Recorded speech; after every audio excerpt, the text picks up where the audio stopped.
chouchous de Dieu. On espère que vous allez bien et que vous avez apprécié le premier témoignage qui a ouvert le bal de Madame Isabella.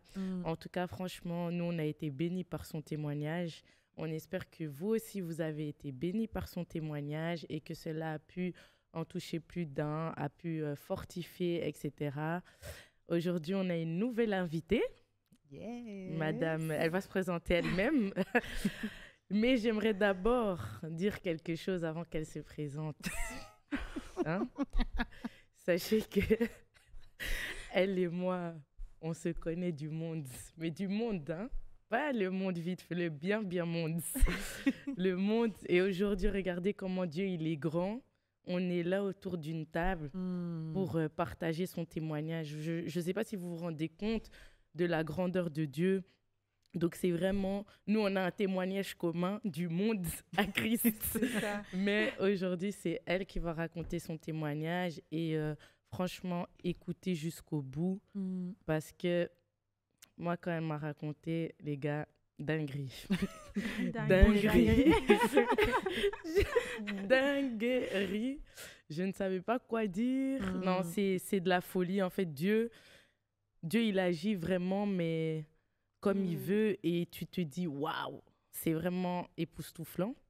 Donc, époustouflant, incroyable. C'est ça. Incroyable. Donc, je laisse la parole à Sabrine. Est-ce que tu peux juste te présenter en quelques lignes, nous dire comment tu t'appelles, etc. Je m'appelle Sabrine, j'ai 26 ans. Je suis marocaine, donc je viens d'une famille musulmane de base. Voilà. Et du coup, on va tout doucement entamer le témoignage parce qu'on sait que tu as vécu des choses difficiles dans ta vie. Est-ce que tu peux un peu nous expliquer comment ça s'est déroulé, comment ça s'est passé pour toi? Donc, je viens d'une famille musulmane. Donc, j'ai grandi vraiment avec ma mère qui a pris le rôle du papa et de la maman. Elle a vraiment bien fait son travail, son rôle de maman, je dirais, vraiment à 100%, une mère dévouée, vraiment qui a bien éduqué ses enfants. Mais très vite, très jeune, j'ai vécu des choses très difficiles, des injustices. À l'âge de 12 ans, j'ai vécu un viol qui m'a un peu chamboulée dans ma vie. Donc, j'étais très, on va dire, perturbée. J'étais très turbulente. Très turbulente. En fait, ça m'a vraiment marquée dans ma vie. Ensuite, j'essaye de faire comme si de rien n'était, donc de continuer ma vie comme une adolescente, simplement. Et là, ma première relation, qui m'a aussi marquée, j'ai vécu des violences, donc des grosses violences, donc séquestration, violence très physique et psychologique. Physique et psychologique aussi. C'était pas vraiment que physique. C'était vraiment, il y avait les deux en fait. Donc là, vraiment, après ce viol et cette relation, là, je me suis vraiment forgé une carapace en me disant vraiment que j'étais forte et que je pouvais tout surmonter.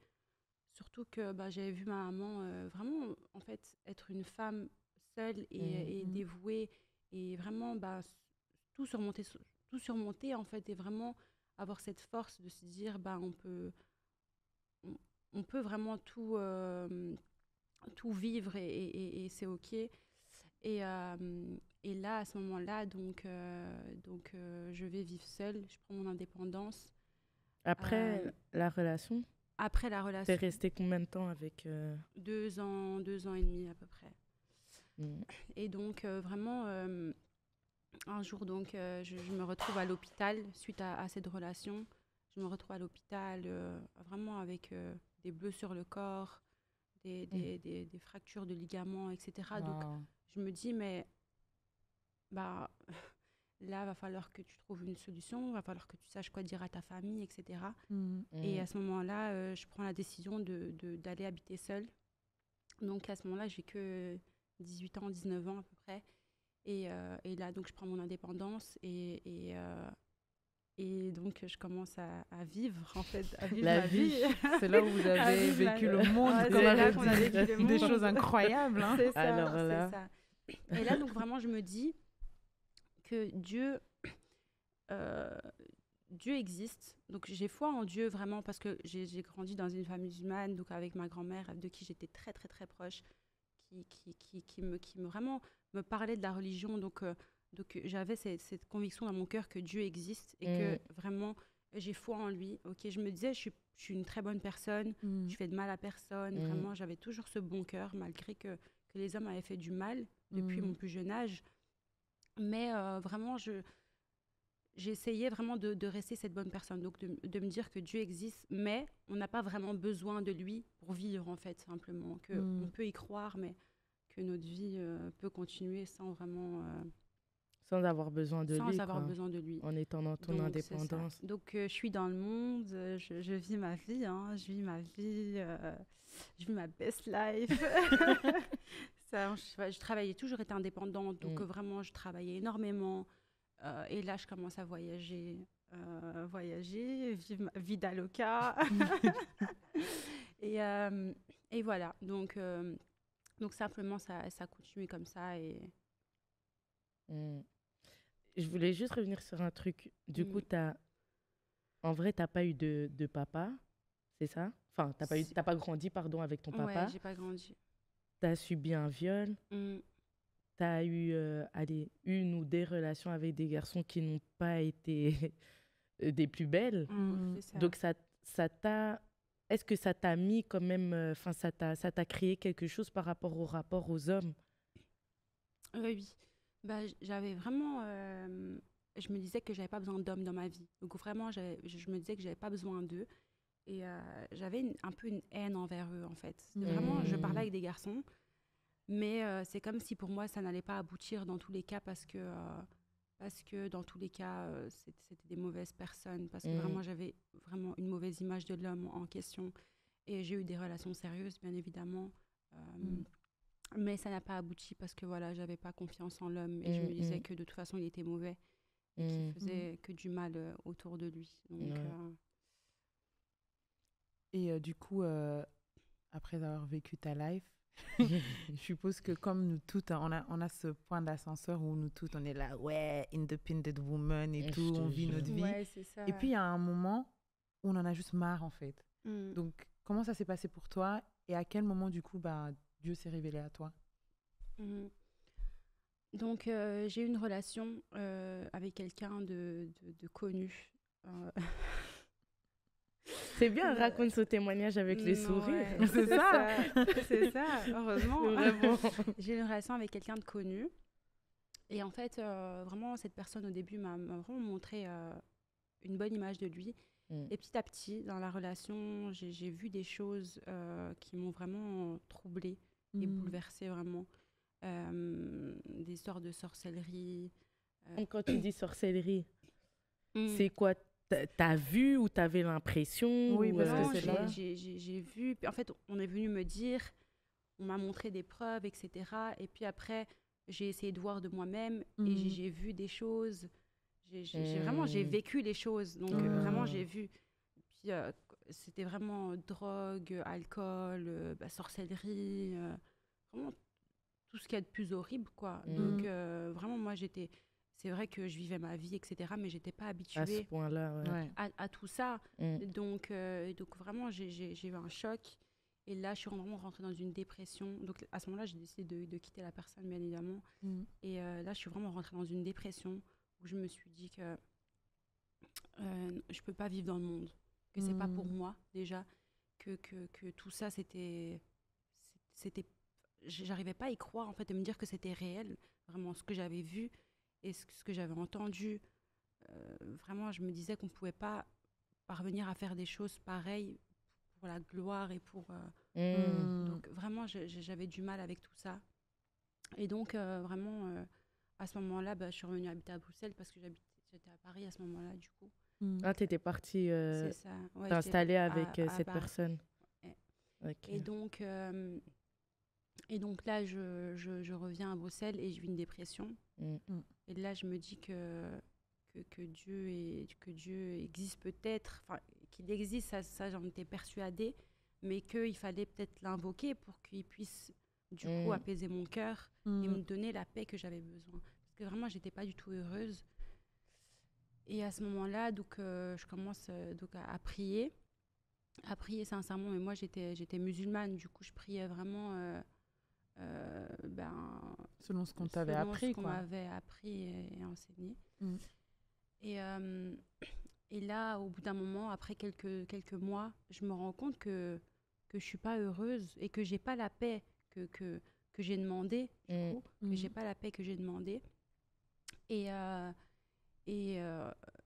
J'essaye de comprendre. Malgré ça, je continue mes prières, je continue vraiment dans ma foi, je me renseigne. Vraiment, je connaissais pas du tout le christianisme, j'avais pas du tout d'amis chrétiens ou d'entourage chrétien du tout. Là, Véronica a commencé à faire ses vidéos. Ah ouais, c'est Donc, vrai. je regardais un peu les vidéos de Véronica. C'est vrai que je me posais des questions, mais c'était sans plus, quoi. Pour moi, c'était évident. Et puis, ma famille, c'était vraiment des bonnes personnes. Et vraiment, j'ai suivi un peu, on va dire, leur foi, quoi. Et là, à ce moment-là, donc, un jour, je suis vraiment pas bien. Et faut savoir que quand j'étais partie habiter à Paris, j'avais donc arrêté de travailler à Bruxelles, etc. Donc, à ce moment-là, j'avais pas de travail. Et puis, vraiment, je voulais reprendre ma vie de femme indépendante. Et donc, je fais une prière où je dis, Seigneur, vraiment, mon cœur, il en peut plus, j'en peux plus, je suis pas heureuse. Donc, qui que tu sois, je sais pas, mais révèle-toi à moi, Seigneur. Vraiment, je suis fatiguée. Vraiment, je suis fatiguée. Et là, à ce moment-là, le temps passe, même pas quelques jours après. Je sors, donc je fais mon chemin. Je vais vers mes activités du jour. Et je croise une amie d'enfance que je n'avais pas vue depuis un moment, qui me dit... la première chose qu'elle me dit, donc quand elle me voit, c'est Sab, mais c'est quand que tu vas accepter Jésus-Christ en tant que Seigneur et Sauveur? Et là, je lui dis, mais... Qu'est-ce qu'elle raconte? Qu'est-ce qu'elle me veut, elle? Mais t'as pas oublié un truc? Quoi, ça? Quand t'as fait cette prière-là, que même t'as cru que t'étais schizophrène. Oui, c'est important de raconter. C'est vrai. C'est important. Quand j'ai fait cette prière-là, de quelle prière tu peux? Donc, Seigneur, révèle-toi à moi, qui que tu sois, etc. À ce moment-là, vraiment, j'entends des voix. C'est comme si j'entendais des voix qui en fait, c'est comme genre des voix qui me disaient Jésus, Jésus, tu vois, Jésus, Jésus. Et je me dis, mais c'est quoi ce délire Et t'as cru que tu sorcellerie, elle a marché. Je vais finir dans un asile. Dans un asile, peut-être. Et en fait, simplement, non. Vraiment, c'était Dieu qui me cherchait déjà depuis ce moment-là. Et donc, du coup, quand tu as croisé ton amie, elle t'a demandé, elle m'a demandé c'est quand que tu acceptes Christ? C'est quand, en fait? Moi, je lui dis, mais... Elle a craqué ou quoi? Elle a craqué, on ne s'est pas vu depuis longtemps, ça va, bonjour, tu vois. Et donc, à ce moment-là, vraiment, je lui dis, on en reparlera, un de ces quatre. Et donc, je fais mon chemin, je pars. Et quelques jours après, je me rappelle, je faisais un événement pour la Noël. Donc, je faisais vraiment un événement pour les personnes qui n'ont pas vraiment les moyens. C'était un relooking parce que vu que, du coup, je suis dans l'esthétique, c'était un relooking pour les personnes qui n'ont pas les moyens, vraiment pour célébrer Noël, etc. Et là, je vais au marché de Noël donc pour partager mon événement, pour parler de ça. Et je croise une femme qui vient chez moi et qui me donne un petit papier où il y avait écrit Jérémie 33.3, invoque-moi et je te répondrai et je te révélerai des choses grandes et cachées dont tu ne connais rien. Wow. Ça se voit vraiment que c'est le verset vraiment qui a déclenché les choses parce qu'elle l'a récité. Vraiment. C'est ça, du cœur. Et à ce moment-là, simplement, je prends ce petit papier et je l'enroule comme ça, je le prends.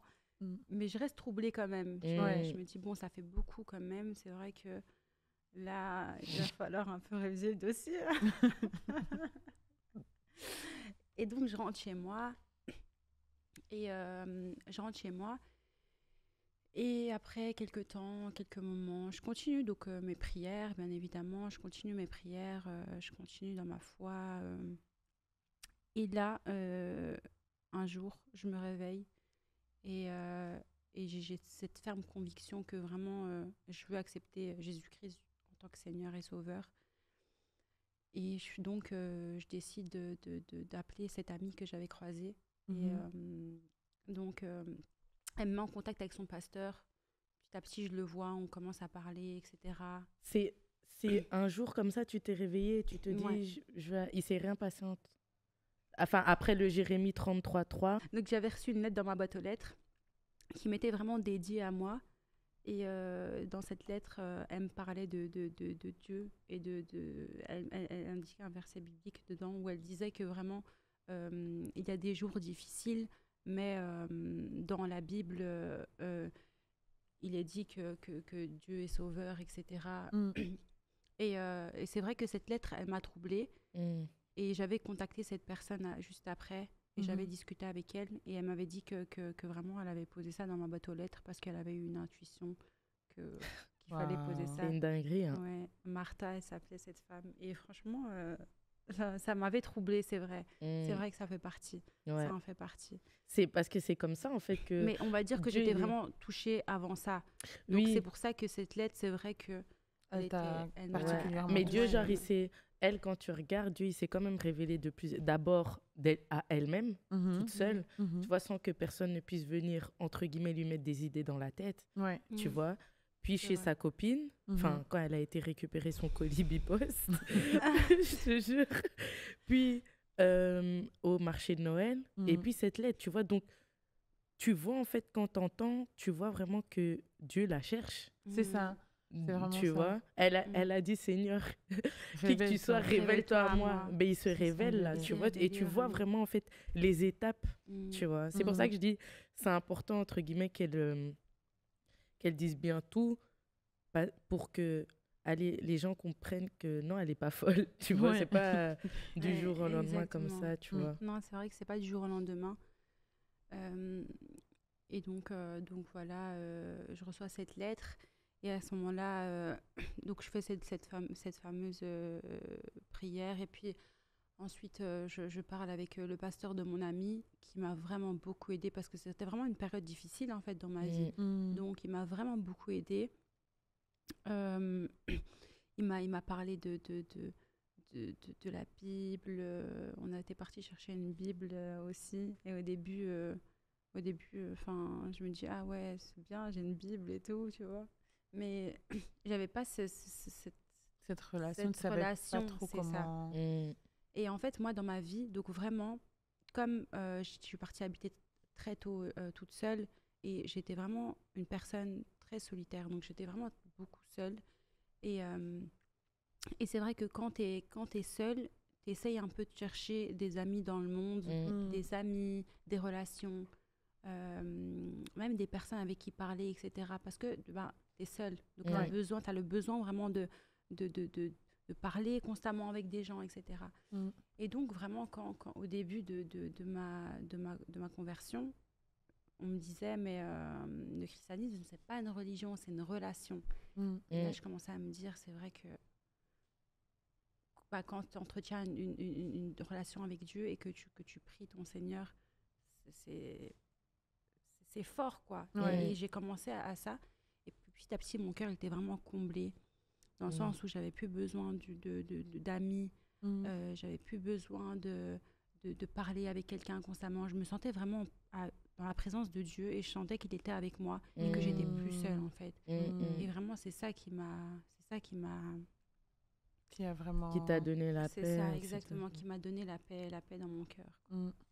Non, mais je voudrais vraiment revenir sur la paix parce que genre, tu vois, quand on fait nos trucs, parce qu'on va pas se mentir, quand on était dans le monde, qu'on vivait notre best life, on était à l'aise. On s'est amusé. Hein. Moi, j'ai dit toujours. On était à l'aise et je pense qu'on était même en paix.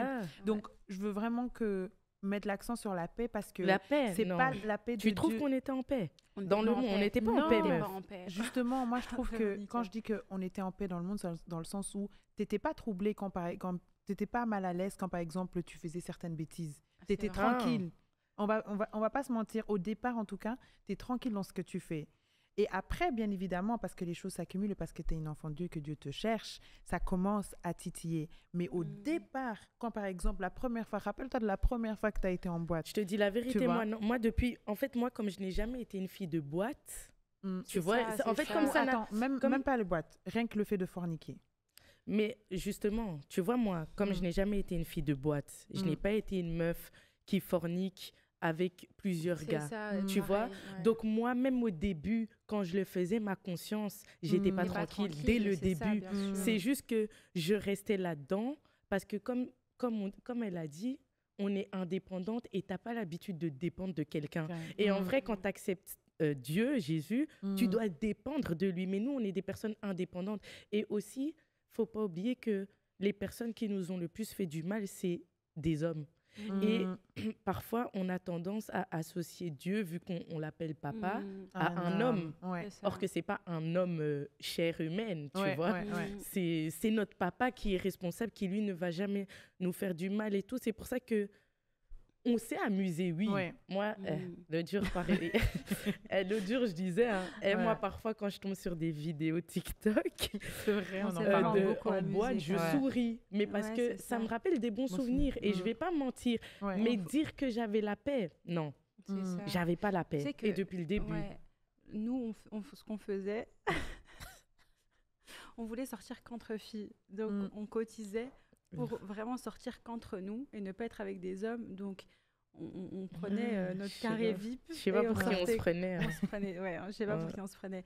Mais c'est pour te dire que vraiment, on dépendait pas des hommes, en fait. Mais malgré tout, moi, personnellement, quand je rentrais chez moi, j'étais quand même pas à l'aise bien, avec ouais. ça, tu vois, avec le fait de sortir, même si c'était pas tout le temps, de sortir, de vraiment vivre sa vie comme s'il y avait personne au-dessus de nous, en fait, tu vois. Et moi, parce que j'étais- tu sais que c'est pas toi. Tu sais que c'est pas Ouais. toi. Parce que nous, dans le fond, on n'était pas réellement comme Comme des ça, mauvaises ouais. personnes, tu vois. Et c'est ça... Non, mais je voulais juste souligner ça parce qu'il y a des personnes qui n'ont pas du tout vécu autour même d'un monde religieux d'une manière ou d'une autre. Et que même pour eux, certaines choses sont dans la normalité. Et c'est pour ça que je voulais dire en paix, pas en mode peace and love, parce que quand on entend nos histoires, quelque part, on a quand même grandi dans un milieu où on nous parlait quand même de Dieu. Même si on n'était pas à fond, ça c'est clair. on parlait de Dieu. Donc, je pense que tout à chacune, on avait quand même un peu cette Cette crainte. Et ce qui faisait qu'on n'était pas à l'aise dans certaines choses. Mais en vrai, moi, je dis ça parce que je connais des personnes qui sont athées, et que ils sont... Tu sens que Ils sont bien. ils quoi. sont bien, quoi. Ils sont à C'est l'aise. C'est ça. parce qu'ils sont dans l'ignorance. Et c'est ça. Et Quand c'est t'es pour dans ça qu'en l'ignorance, fait, t'as je voulais pas de- parler de la de paix, crainte. parce que la paix de Dieu, c'est vraiment... En fait, C'est quelque chose d'incroyable. c'est quelque chose d'incroyable. Et en fait, et ça m'a vraiment fait chaud au cœur quand Sab, elle a dit qu'elle n'a même pas eu besoin de prouver son indépendance ou faire telle chose. Elle a juste senti la paix parce qu'elle était dans la présence de Dieu. Exactement. Et c'est vraiment ça, en fait, c'est que la paix de Dieu, et même la Bible de Descartes, c'est une paix que le monde n'a jamais connue auparavant. c'est ça. Ouais. C'est-à-dire, ça ne dépend pas... Parce que même cette histoire de femmes indépendantes, bon, on n'est pas en train de dire que vous devez arrêter de travailler, que... non, Non. c'est important. Ouais. Mais c'est pour dire, il ne faut pas que ça détermine votre paix, en gros. Exactement. C'est Et il vraiment faut ça. pas que... Ouais, c'est tout en fait, à toi, tu as fait raison dans ce que tu dis. Et comme tu dis, les trucs de femmes indépendantes, faut pas que ça détermine aussi nos rapports avec les hommes. Parce que Ouais. le diable, il nous ment par rapport à ça. hein. Tu vois, il nous...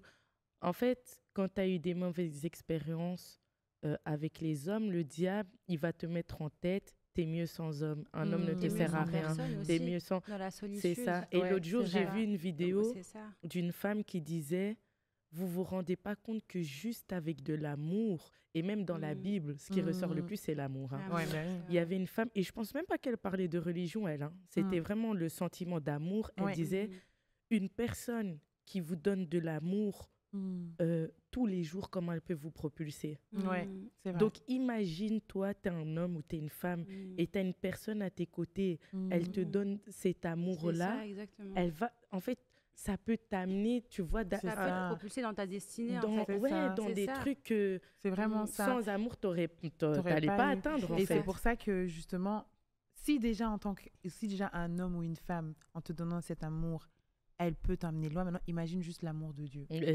Imagine. Parce que Dieu est amour. Donc, imagine juste. Mais pour moi, la solitude, c'est vraiment du coup un piège de l'ennemi pour moi. Parce que dans la Bible, il est dit il n'est pas bon pour l'homme d'être seul, je vous ferai une aide semblable à vous. Donc pour moi, c'est vraiment, ça définit vraiment le terme de penser être en paix dans la solitude. Dieu te met des personnes qui peuvent te propulser dans ta destinée. Donc vraiment, l'amour, c'est important. Ouais. Et c'est important de ne pas croire et rester dans cette matrix, on va dire, de penser que vraiment, non, moi je suis seule et je peux rester seule et j'ai besoin de personne. C'est ça. On a besoin de Dieu, c'est vrai, mais aussi on a besoin d'amour et de personnes qui croient en Dieu aussi. Ouais. Et du coup, aujourd'hui, tu peux dire que Dieu t'a pleinement comblé, Vraiment. il t'a restauré par rapport, tu avais de la dépendance affective. Je dirais pas dépendance affective, je dirais que j'avais besoin constamment de parler à des personnes, à des amis ou enfin, peu importe, mais c'était vraiment, j'avais souvent besoin de gens. Alors qu'aujourd'hui, vraiment, je peux voyager seule, aller manger seule, enfin, vous le voyez, c'est vraiment parce que je suis tout le temps avec Dieu. Dieu est mon meilleur ami, en fait. Et c'est ça qui est incroyable, c'est que tant qu'on ne l'a pas vécu, on ne peut pas le comprendre. Et c'est vraiment incroyable. Et Dieu m'a vraiment changé. Il m'a changé complètement. De l'extérieur, on pourrait pas le voir comme ça, mais vraiment, il m'a donné une sagesse déjà. Vraiment, moi, j'étais quelqu'un d'impulsive. Hein. Donc, j'ai jamais vu quelqu'un qui se vengeait autant qu'elle. Non, là, c'est un vrai secret. Là. Non, il faut le dire. Parce que moi, j'ai quand même vu un changement. Hein, c'est vrai. Par rapport surtout à ça, cette fille. Tu lui faisais ça, elle te faisait ça. Non, mais pas forcément dans des actes, mais même dans mon comportement. J'allais toujours... J'étais tellement rancunière. Dans le sens où, par exemple, si tu me faisais ça, ben moi, je dis, ok, d'accord, tu m'as fait ça. Tu vas sentir, tu vas voir, tu vas. Alors qu'aujourd'hui, vraiment, j'ai appris à pardonner, à ouvrir mon cœur aux autres et vraiment pardonner vraiment du fond du cœur à toutes les personnes qui m'ont fait du mal. Et surtout, le secret, c'est Véronica qui m'a appris ça d'ailleurs. Au début, elle m'a dit, tu sais, moi, je prie même pour les personnes qui m'ont fait du mal. Ouais. Et quand elle m'a dit ça, j'étais vraiment dans une phase où je me disais, je dois pardonner. Mais je voulais pardonner, mais je ne savais pas qu'il fallait prier pour les autres. J'ai appris à pardonner, à prier pour ceux qui m'ont fait du mal, à avoir une sagesse, une patience, vraiment... j'ai encore plein de choses à apprendre et à découvrir aussi, mais je sais que vraiment je suis dans le bon chemin pour aller vers ma destinée, vraiment, parce que Dieu m'a touchée d'une manière, il est venu me chercher d'une manière déjà. Ça, il est venu te pécher comme ça. Là. Et Véronica me dit tout le temps, mais Dieu, toi, il t'aime trop, il se révèle trop vite, etc. Et c'est vrai que pour moi aussi, la réponse à tes prières, elle est dans la parole. Et vraiment, le fait de lire ma parole tous les jours, j'en apprends tous les jours. Et vraiment, pour avoir le bon comportement. Donc, c'est vrai que j'ai beaucoup changé. Ouais, c'est ça. Ouais, non. Non. Clairement. Hein. Ça. Clairement ça. Clairement, tout ce qu'elle a dit. Je sais pas si tu as quelque chose à dire. C'est incroyable. Franchement, moi, quand j'entends les témoignages, je me dis juste, en fait, avec Dieu, il n'y a pas de mode d'emploi. Vous voyez ? C'est-à-dire que chaque personne a son histoire et c'est beau non seulement parce que c'est unique, mais c'est beau parce que Dieu nous cherche en fait de là où on est.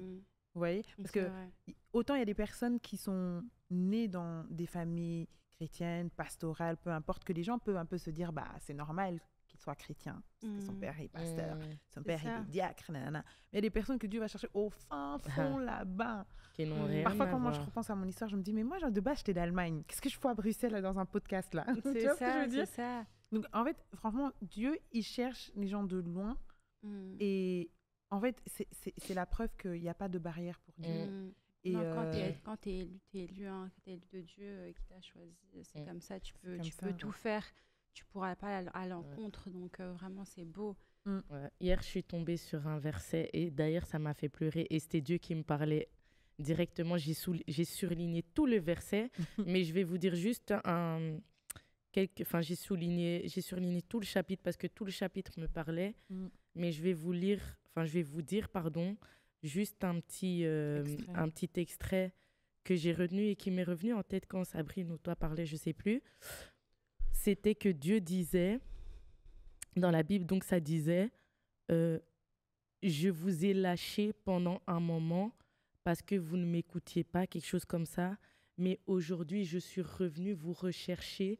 Et comme Noé, comme j'ai promis à Noé, qu'il avait promis à Noé qu'il ne fera plus jamais de déluge, vous aussi, je vous promets de ne plus jamais vous abandonner. Les gars, juste là, j'ai la boule au ventre. En fait, quand j'ai lu ça... C'est dans Ésaïe? Oui, dans Ésaïe, et c'est verset 40 et quelque chose. Et quand j'ai lu ça, parce que moi, je suis dans une période vraiment bref, et j'ai dit non, tu vois, Dieu, en fait, il m'a juste rappelé avec ce chapitre que tu étais dans ta vie là-bas, mais malgré que tu étais dans ta vie là-bas, oui, je t'ai un peu abandonné, dans le sens où je t'ai laissé. Et c'est là que j'ai compris avec ce verset aussi, la mort spirituelle. Ouais. En fait, ça dit la mort spirituelle. Et j'ai compris que, en fait, donc oui, j'étais dans ma mort spirituelle. Donc, une mort spirituelle, c'est que Dieu te lâche, en fait, te laisse voler de tes propres ailes. Mais en fait, il t'aime tellement que je suis revenue te chercher et aujourd'hui, je te promets que je ne t'abandonnerai plus jamais. Les gars, en fait, quand j'ai lu ça, j'ai dit, non, Dieu, il a un amour pour nous qu'on n'imagine même pas, en fait. Et parfois, on est là, on est dans un désarroi, on se pose plein de questions, mais il suffit juste qu'on l'invoque, il suffit juste qu'on lui donne nos fardeaux. Et lui, il est là, en fait, pour tout surmonter à notre place. Et ce verset, franchement, ce chapitre, je sais plus c'était quoi, mais c'était dans Ésaïe 40 quelque chose, 46, je sais pas, j'ai pas envie de dire de bêtises, mais il était trop fort. Ce verset était trop fort et je pense que c'est un verset qui touche toutes les personnes, en fait, qui ont donné leur vie à Dieu, tu vois, et qui ont été dans un moment de désert, de déluge, tu vois, de qui comprenaient rien à ce qui leur arrivait, mais que malgré que toi, tu as tourné totalement le dos à Dieu, Dieu, il est venu te repêcher, tu vois, et ça montre trop l'amour de Dieu. Et parfois, on oublie à quel point Dieu nous aime, en fait. Ah oui, c'est clair. Vois. Mais surtout que... comme tu l'as dit, que c'était dans Ésaïe, dans l'Ancien Testament, on met vraiment l'accent en fait sur le fait que voilà, le peuple d'Israël, il a été, donc Dieu a plusieurs fois béni le peuple d'Israël et plusieurs fois ce même peuple tourné le dos à Dieu. Mais malgré ça, en fait, Dieu, de manière continuelle, il a continué en fait tout simplement à les bénir et à toujours faire en sorte qu'ils puissent revenir à lui. Donc, en fait, moi, parfois, quand je lis certains chapitres dans l'Ancien Testament, ça me rappelle en fait à quel point même si tu décides de vraiment t'éloigner de Dieu parce que tu es triste, parce que tu es mal, parce que tu es fâché contre Dieu, Dieu va toujours faire en sorte de te ramener à lui par amour en fait. Et on est là, on est fâché. Tu vois, c'est un peu comme les enfants quand tu leur interdis un truc et qu'ils se fâchent, etc. Et qu'au final, tu viens vers l'enfant en lui faisant un câlin. Et je vois ça souvent avec Véronica. Ouais. Souvent, elle ne sait pas, mais souvent, je l'observe avec son fils. Et en fait, elle va lui dire non, tu peux pas faire ça. Et il commence à pleurer, à faire une crise. Et en fait, elle comprend que c'est pas parce que c'est un enfant difficile ou quoi. Non, c'est juste qu'à ce moment-là, il comprend pas. Et là, elle lui fait un câlin, un peu pour lui faire comprendre, c'est parce que je t'aime. Et là, il comprend, tu vois. Et c'est vraiment ça, en fait, que Dieu... Elle va me faire pleurer. Mais non, mais c'est vrai. Franchement, c'est quelque chose que j'observe beaucoup. Et je t'ai déjà dit, je trouve que tu as beaucoup d'amour pour les enfants en général. Et c'est souvent ce qu'elle fait. Et c'est ce que Dieu fait au quotidien avec nous. Quelle maman incroyable. C'est ça. Ouais, non, franchement, je sais pas si tu as quelque chose à rajouter, quelque chose à dire aux gens qui ont écouté ton témoignage pour terminer. Donc moi, vraiment pour moi, la seule chose à dire, c'est vraiment ne soyez pas fâchés contre Dieu ou ne lui en voulez pas parce que vous pensez qu'il vous a abandonné. Dieu est là et vraiment, il se révèle à nous au moment où vraiment on décide de lui faire confiance vraiment. Et moi, tout ce que j'ai à dire, c'est vraiment, de n'importe quelle confession que vous soyez, vraiment faites cette prière de Seigneur, révèle-toi à moi. Et qui que tu sois, révèle-toi à moi et Dieu viendra vous sauver de là où vous êtes. Amen. C'est ça. En tout cas, on espère que vous avez aimé, que vous avez été bénis abondamment. Sachez que bien évidemment, pour nous, les DM sont toujours ouverts pour ceux qui veulent témoigner de ce que Dieu a fait pour eux. On vous voit la semaine prochaine. Dans 2 semaines. Non, dans 2 semaines plutôt, pardon, avec d'autres surprises. Que Dieu vous bénisse vraiment abondamment. Bisous. Bisous les chouchous de Dieu. Remplissez Sabrine d'amour. Hein. Oui. Quand cette vidéo va sortir, de toute façon, on mettra son Insta. Mais remplissez-la d'amour. Parce que parfois, c'est pas facile de témoigner. C'est pas facile de témoigner, surtout dans son cas, elle. Donc, s'il vous plaît, remplissez-la d'amour. Plein d'amour. Des cœurs. On tapote. Vraiment. Que Dieu vous bénisse. Bisous.